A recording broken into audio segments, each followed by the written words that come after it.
कि जहां भारतीय जनता पार्टी हारे वहां पर काउंटिंग स्लो करिए। मुख्यमंत्री के प्रमुख सचिव डीएम्स को फोन कर रहे हैं कि जहां बीजेपी हारे वहां पर काउंटिंग स्लो होनी चाहिए। और यही नहीं, अगर हम पिछला चुनाव देखें तो जो भारतीय जनता पार्टी की हार हुई है 47 सीटें ऐसी हैं जो 5000 के अंदर कम वोट में हुई हैं।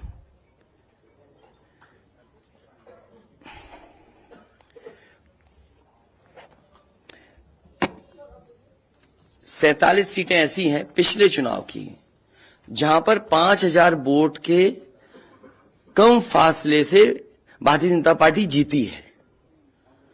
और जो आज देखने को मिला है बनारस में कि जहां ईवीएम्स ले जाई जा रही थी, एक ट्रक पकड़ा गया, 2 ट्रक लेकर के भाग गए।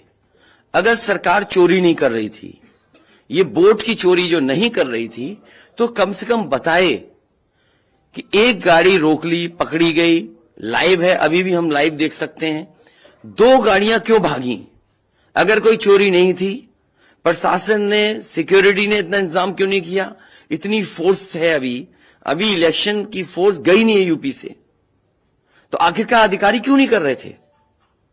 क्या वजह है कि बिना सिक्योरिटी, बिना इतने इंतजाम के ईवीएम्स जा रही हैं? और ईवीएम्स के बारे में ये मानना है कि किसी भी वेयर हाउस में रखी हो या किसी भी स्ट्रांग रूम में रखी हो, तो बिना प्रत्याशी के जानकारी के आप मूव नहीं कर सकते हैं। अगर आपको ईवीएम्स को मूव करना है तो कम से कम जो प्रत्याशी चुनाव लड़ रहे हैं उनकी जानकारी में होना चाहिए। और सोचिए, मुख्यमंत्री आवास से प्रमुख सचिव, मुख्यमंत्री जगह जगह फोन कर रहे हो और डीएम्स को बता रहे हो। ये घबरा गए उसी दिन जिस दिन अखबारों में कुछ जगह आया कि कहीं पार्क की सफाई हो रही है, कहीं घर की सफाई हो रही है। और आप में से वो लोग हैं जो जमीन पर घूमे हैं, जो जमीन पर चुनाव चल रहा है, वो भारतीय जनता पार्टी के खिलाफ था, जनता के अंदर नाराजगी थी। ये जो कल एग्जिट पोल आए हैं, मैं एग्जिट पोल पर बोलना नहीं चाहता था, लेकिन जो एग्जिट पोल आए हैं वो कहीं ना कहीं परसेप्शन ये क्रिएट करना चाहते हैं कि हां, भारतीय जनता पार्टी जीत रही है, जिससे वो चोरी भी करें, अगर वो भी ना पता लगे कि हां चोरी हुई है। इसीलिए अगर हमने वोट दिया है, तो मैं अपने नौजवानों से, किसानों से और आम लोगों को कहूंगा कि उतनी हमारी जिम्मेदारी बनती है कि वोट को हम बचाएं। अगर वोट नहीं गिना जाएगा तो लोकतंत्र कहां जाएगा? और ये लोकतंत्र की आखिरी लड़ाई है। मैंने कई बार कहा कि उत्तर प्रदेश का चुनाव लोकतंत्र की आखिरी लड़ाई है। इसके बाद तो जनता को क्रांति करनी पड़ेगी, तभी बदलाव आएगा। इसलिए मैं अपने पार्टी के लोगों से और जो सच्चे ईमानदार, सच्चे सिपाही हों, सच्चे अधिकारी हों, सच्चे पत्रकार हों, कम से कम आगे आएं और लोकतंत्र को बचाने के लिए खड़ा हों। और मैं अपनी पार्टी के लोगों से कहूंगा कि जब तक काउंटिंग न हो जाए तब तक कम से कम ये नजर रखें और लगातार निगरानी रखें कि कैसे वोट बचाया जा सकता है, कैसे जहां पर मशीनें रखी हैं कोई किसी का आना जाना ना हो। ये लोकतंत्र के लिए बहुत ही खतरे का समय है। जो दल हार गया, अब उसके बस में यही है जो अब करने जा रहे हैं। ये जितने कुछ एग्जिट पोल हुए हैं वो इसीलिए हुए हैं कि अगर वो चोरी भी करें तो शायद नजर ना आए। अब ईवीएम्स पकड़ी गई हैं, बहाना कोई ना कोई अधिकारी बताएंगे कि हम ईवीएम्स इसलिए ले जा रहे थे। आखिरकार फोर्स के साथ क्यों नहीं ईवीएम्स जा रही थी? ये तो ईवीएम की एक बनारस की जो अभी भी लाइव चल रहा है वो घटना है। बरेली में एक स्ट्रांग रूम से बाहर नगर पालिका की कचड़े की गाड़ी में, जिसका नंबर UP25 DT 9166 में 3 बक्से सील पकड़े गए। जो सील बक्से थे, एक बक्से में सादा बैलेट पेपर था तथा 2 बक्से में मोहरें, रजिस्टर तथा सील करने वाला सामान था। करीबन 500 बैलेट पेपर पकड़े गए। इसी तरह सोनभद्र का है कि सोनभद्र में भी बड़े पैमाने पर चीजें पकड़ी गई। वो भी लोग समझ में आ गया तो उन्होंने देखा, एसडीएम को रोका। एसडीएम घोरावल जनपद सोनभद्र में खाली मत पर अपनी गाड़ी से पॉलिटेक्निक कॉलेज ले जाते हुए पकड़े गए। क्या सफाई देगी सरकार? इसीलिए मैंने कहा प्रमुख सचिव मुख्यमंत्री आप जानकारी कर लें। अगर आपके डीएम्स कोई जानकार हैं, उन्होंने खुद बताया है कि वहां से लखनऊ से फोन आ रहे हैं कि जहां पर भारतीय जनता पार्टी हार रही हो वहां पर काउंटिंग स्लो हो और रात तक काउंटिंग लेकर के जाइए।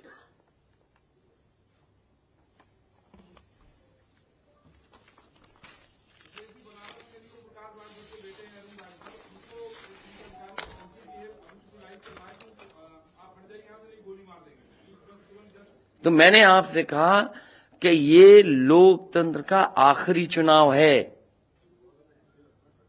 इसके बाद तो जिस तरीके से आजादी के लिए लड़ाई लड़ी गई थी उसी तरह की हमें और आपको क्रांति करनी पड़ेगी।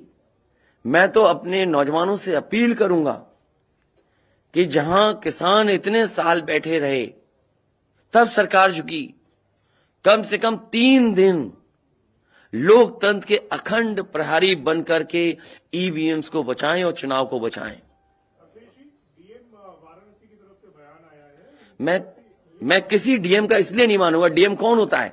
अगर प्रमुख सचिव मुख्यमंत्री फोन करेगा, डीएम क्या कर सकता है? डीएम की क्या हैसियत है? ये फिर जो प्रत्याशी लड़ने रहे थे उनको आखिरकार डीएम ने क्यों नहीं बताया? डीएम अगर ये जवाब दे रहा है तो उस डीएम से पूछिए कि डीएम ये बताओ कि तुमने जो प्रत्याशी चुनाव लड़े थे उसके बारे में क्यों नहीं बताया उन प्रत्याशियों को? ये डीएम आखिरकार किसके नीचे काम कर रहे हैं? और बनारस जैसी पोस्टिंग किसी डीएम को मिली होगी, इस डीएम को मैं भी जानता हूं। जब पहली पोस्टिंग मैंने मुजफ्फरनगर दी थी, मैं नहीं जानता हूं ये डीएम कौन है, किसकी सिफारिश पे ये मुजफ्फरनगर पहली बार गया था। बेईमानी करा रहा है ये डीएम। और जवाब ये डीएम का कि ट्रेनिंग के लिए जा रहे हैं। तो आखिरकार पॉलिटिकल पार्टीज को क्यों नहीं जानकारी दी? क्या जवाब है उनके पास इसका? और जब बाकायदा गाइडलाइन लिखी हुई है यहां पर कि आप ईवीएम्स का मूवमेंट नहीं कर सकते, आप कैसे ईवीएम का मूवमेंट कर रहे हैं? आप पूछिए जिन्होंने दिया बयान। अरे भाई, मैं तो कह रहा हूं किसी आपने जो पॉलिटिकल चुनाव लड़ रहे हैं उनके बारे में क्यों नहीं बोल रहे हैं आप? और आप भी डीएम की बात को मानते हो?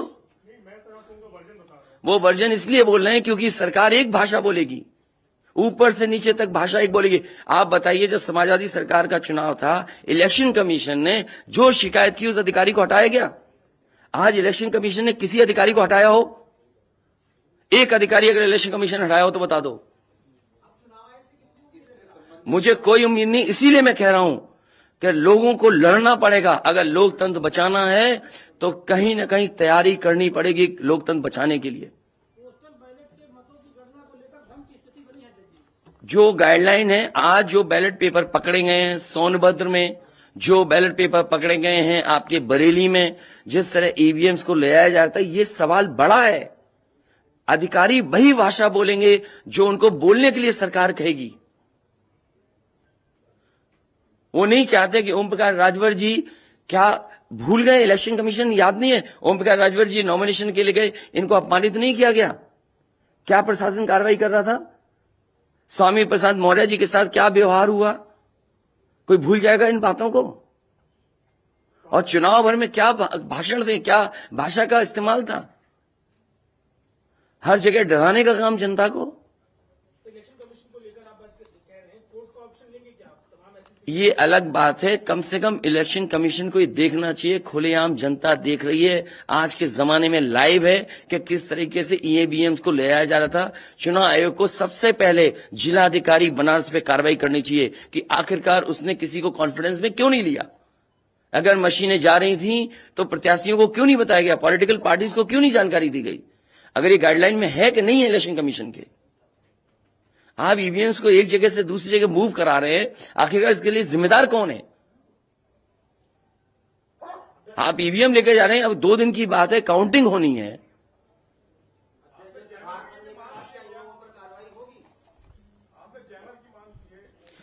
जैमर इसलिए कि कई लोग आशंका इस बात की व्यक्त कर रहे हैं कि हो सकता है कि टेक्नोलॉजी ऐसी हो जहां पर मैनिपुलेशन किया जा सके। इसलिए कहीं ना कहीं देखा जाना चाहिए इस बिंदु को भी। भारतीय जनता पार्टी के नेता लगातार कह रहे हैं कि ओम प्रकाश राजभर हो, स्वामी प्रसाद मौर्य हो, संजय चौहान हो, या जो ये कहें कि आपके साथ जो लोग आपके चुनाव में आपके साथ आए, आपके साथ चुनाव लड़े, उनको चुनाव नहीं जीतने देंगे, उनको चुनाव किसी भी कीमत पर हम हराएंगे। तो यही तो तरीका, जो लड़ रहे हैं उनके बेटे ही तो लड़ रहे हैं चुनाव, जहां की वीवीएम पकड़ी गई हैं। और भविष्यवाणी एग्जिट पोल में कैसे आ सकती है?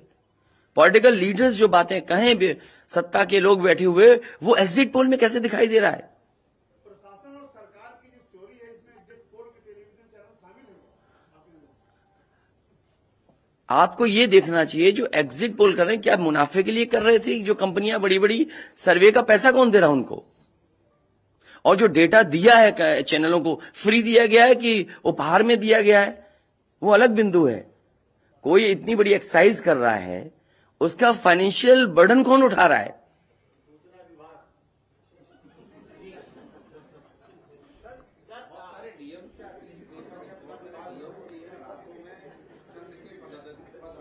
ये तो बातें, ये सच कह रहे हैं आप। जो बात, ये जो सवाल के रूप में जानकारी दे रहे हैं, ये सच्चाई है। जो आप सवाल के रूप में दे रहे हैं, ये सच्चाई है। आप बताइए, इनके साथ गलत व्यवहार हुआ, क्या कार्रवाई की प्रशासन ने? वीडियोज हैं सबके। जब ये नॉमिनेशन के लिए गए आप, क्या वीडियो अवेलेबल नहीं है? क्या कार्रवाई हुई उसमें?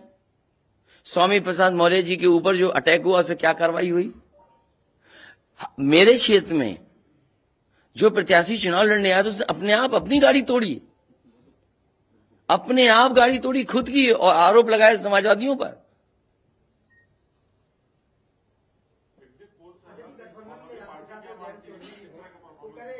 क्या करेंगे जब वोट को लेंगे?